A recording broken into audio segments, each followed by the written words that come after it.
So, 7 civil rights groups want a meeting with President-elect Joe Biden to advocate for more representation in the White House.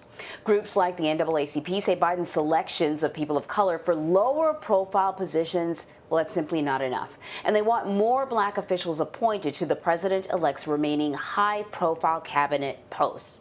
So President and CEO of the NAACP, Derrick Johnson, is with us now to discuss the expectations leaders within the black community have for the president-elect. Thank you so much for joining us, sir. And, you know, this speaks to the rallying cry that we have started to hear, basically, almost since the summertime, that representation is not enough.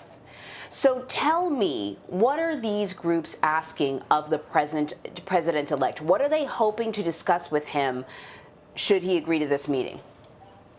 But this is not about individuals in seats alone. This is about a civil rights agenda, no matter who's appointed, male, female, black, white, young, old, that the priorities of civil rights are restored in this administration. This is about setting a tone and a cadence for future conversations. The commitment from the VP was to ensure that African Americans and other communities are included. But inclusion is not all about people. It is about the policy priority. We've had, over the last 4 years, the head of HUD being an African American who did, along with the Trump administration, to gut civil rights protections. We want to restore those protections no matter who is holding the seat. So how is that delicate balancing act? How are you thinking about it? The priorities with regards to policies versus some of the more high-profile cabinet positions. It's one thing, you know, the president-elect, we should be clear, already has a very, very diverse list of people that he's putting forth in his administration. But on the same side, you know, there are people who say we want to see more of the high-level positions. You know, defense secretary, for example. So how do you balance those two? Well, for us, it's an easy balance. You know, you and I, we know black doctors. We know more than one black doctor. But does that mean that all black people are doctors? No, we are more concerned with civil rights policy priorities, no matter what the race of the individual is who's holding the seat. We have an opportunity with this administration to turn the tide of what we've seen over the last 4 years and advance an opportunity to ensure the constitutional promises of equal protection of the law is afforded to everyone and that we can all prosper. So this is more than just the individuals in seats. I used the Ben Carson example for that very reason. I used the analogy of a black doctor for that very reason. This is about no matter who or what the conversation is, that there is a civil rights perspective that's a part of the dialogue. It's no secret that Joe Biden was helped significantly by the power of the black vote. It shifted the trajectory of his political campaign during the primaries when many people thought he was sort of out. And he has been very open about thanking the African-American community. That being said, a lot of people have said, you know, thank yous is one thing, but you can't take this vote for granted. If Biden's selections do not align with the expectations of some of these black groups, the group that you represent included, how does the future look for Biden in terms of support within the African-American community? So, you know, for the NAACP, President-elect Biden has been a member of the NAACP for as long as many of us have been alive. He's always shared that. He's talked about him getting elected as senator in Delaware because of the African-American community. One of his closest friends is the state president for Delaware of the NAACP. So he's not, you know, anyone who's new to the conversation around civil rights.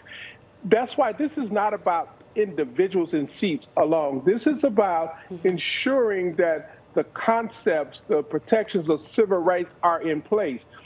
I applaud the appointment of former Senator Kerry to be the environmental czar. That tells us that there will be a focus on renewable and environmental justice that we so desperately need. I applauded the announcement that we will re-enter the Paris Accord. That's really important to save our planet. But we have to save the morality of this nation and make sure that the historical and decades-long caste system, the racism, is done away with. You can only do that through public policy. He can do that through executive orders.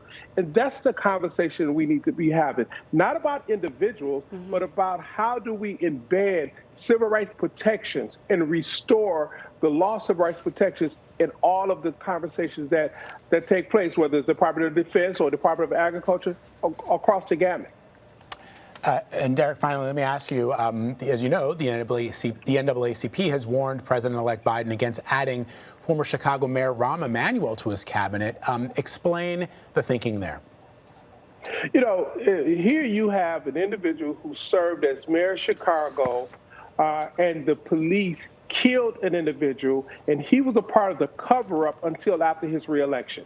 That is not the type of individual that should be a part of any administration. The police violence in this country has been rampant, and individuals who have participated in the cover-up or the actions, they shouldn't be considered here.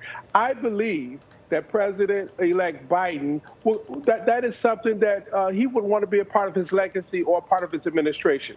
We are here to make sure that we provide as much support to the incoming administration. We are celebrating the first Vice President-elect. We are celebrating some of the decisions that have been made to this point, but we are also aggressive in our tone to ensure that we reverse the problems of the past. We don't bring into this administration problems that we know are problems. And the reactions of someone like Emanuel, the reaction of someone like Tom Vilsack, who terminated Shirley Sherrod without cause, that's something we should move past. We don't need to retread old tires. We need to get some new tires. All right. Derrick Johnson, always great to have you, my friend. Thank you so much for coming on. Thank you.